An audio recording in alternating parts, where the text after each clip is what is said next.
And thou, son of man, take thee a sharp knife, take thee a barber's razor, and cause it to pass upon thine head and upon thy beard, then take thee balances to weigh, and divide the hair. Thou shalt burn with fire a third part in the midst of the city, when the days of the siege are fulfilled, and thou shalt take a third part, and smite about it with a knife, and a third part thou shalt scatter in the wind, and I will draw out a sword after them. Thou shalt also take thereof a few in number, and bind them in thy skirts.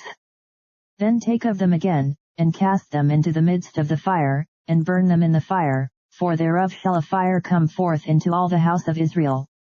Thus saith the Lord God, this is Jerusalem, I have set it in the midst of the nations and countries that are round about her.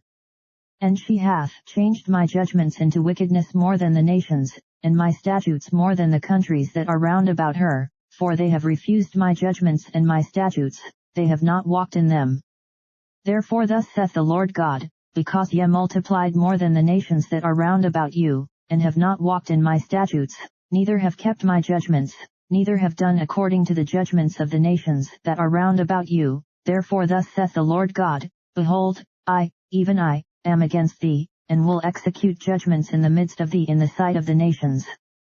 And I will do in thee that which I have not done, and whereunto I will not do any more the like, because of all thine abominations. Therefore the fathers shall eat the sons in the midst of thee, and the sons shall eat their fathers, and I will execute judgments in thee, and the whole remnant of thee will I scatter into all the wines. Wherefore, as I live, saith the Lord God, surely, because thou hast defiled my sanctuary with all thy detestable things, and with all thine abominations, therefore will I also diminish thee, neither shall mine eye spare, neither will I have any pity. A third part of thee shall die with the pestilence, and with famine shall they be consumed in the midst of thee, and a third part shall fall by the sword round about thee, and I will scatter a third part into all the wines, and I will draw out a sword after them.